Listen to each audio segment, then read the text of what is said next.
في ظل سعي النادي الاهلي لضم باك ليفت علشان يقدر يقلل الحمل الكبير اللي عند علي معلول الفتره القادمه. لما تيجي تدور مش هتلاقي في السوق المصري حاليا غير 2 لاعبين فقط، واحد منهم عقده هينتهي مع نهايه الموسم وهو احمد فتوح، اللاعب اللي لسه بشكل كبير مش عارفين هيجدد مع الزمالك ولا لا. اما اللاعب الثاني هو محمد حمدي لاعب انبي اللي بالفعل الاهلي تفاوض على ضمه، ولكن الطلب فيه 1,500,000 دولار، يعني ما يعادل اكتر من 45 مليون جنيه مصري، وده مستحيل النادي الاهلي يدفعه. علشان كده عندنا اختيارين حاليا، الاول انك ترجع محمد شكري من سيراميكا وده رفضه مارسيل كولر، والتاني هو انضمام لاعب محترف تحت السن، وده صعب جدا الفترة الحالية لانك ملتزم انك تلاعب 5 لاعبين محترفين فقط في المباراة الواحدة. انا بقى جايلك بحل تالت خالص، واعتقد انه الحل الانسب من كل الجوانب، لاعب مصري محترف ومقدم مستويات سوبر في اوروبا، اضافة عظيمة للنادي الاهلي فعلا، وطبعا هيتأيد مصري. بالاضافة برضو ان المفاجأة ان اللاعب ده هينضم في يناير فري بصفقة انتقال حر، يعني مش هتدفع فيه جنيه. كلام عن اللاعب المصري المحترف ماركوس ميخائيل.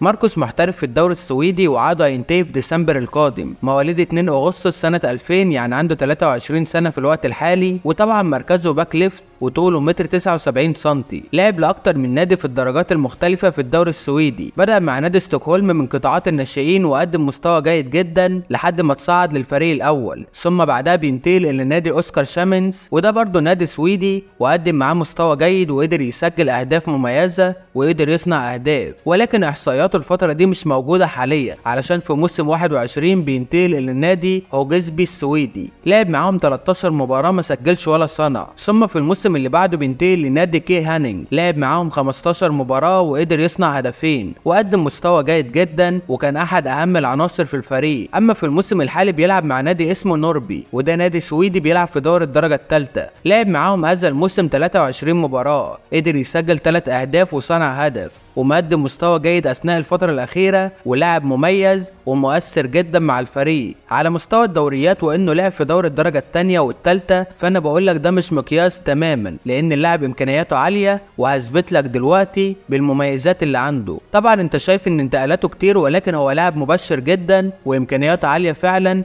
وفي حالة انتقاله للأهلي أرقامه هتكون أفضل من كده بكتير لأن حجم الفرق اللي لعب ليها ما كانتش بنفس مستوى النادي الأهلي اللي بيوصل للجول في المباراة الواحدة أكتر من 20 مرة. علشان كده لو انضم للنادي الأهلي هيكون عنده فرصة إن أرقامه تعلى بشكل مميز. أبرز مميزات اللاعب أولا هو كورته عالية جدا، لاعب حريف ونسبة مراوغاته كبيرة وعنده حلول فرديه ممتازه، بالاضافه انه لاعب سريع وانطلاقاته من الخلف للامام بتشكل ازعاج كبير جدا على المنافسين، مميز جدا في بناء اللعب ولاعب عنده دقه ممتازه في عمل الباص الامامي، كمان مسدد هايل على المرمى وبيعمل التكمله داخل الصندوق بشكل ممتاز، وممكن يكون مختلف تماما عن اي لاعب اتطرح على النادي الاهلي الفترات الاخيره في الحته دي تحديدا. بالاضافه برضه انه منفذ هايل للضربات الركنيه ولاعب متحرك بشكل كبير، لاعب مهاري جدا وحريف والدريبل بتاعه ما شاء الله عالي جدا وعنده كنترول مميز على الكوره. اما عن سلبياته دفاعيا ممكن يكون مش افضل حاجه، ولكنه لاعب جيد ويقدر يشتغل على ده الفتره اللي جايه لانه عنده الامكانيات اللي تخليه فعلا سوبر في مكانه، ومميزاته اكتر كتير جدا من عيوبه. وطبعا كلنا فاكرين ان علي معلول اول ما جه النادي الاهلي ما كانش دفاعيا ممتاز، ومع الوقت بقى لاعب مؤثر جدا دفاعيا مع النادي الاهلي، وطبعا ما فيش مقارنه ما بينهم، ولكن انا بقول لك اللاعب لسه صغير وقدامه كتير يقدمه.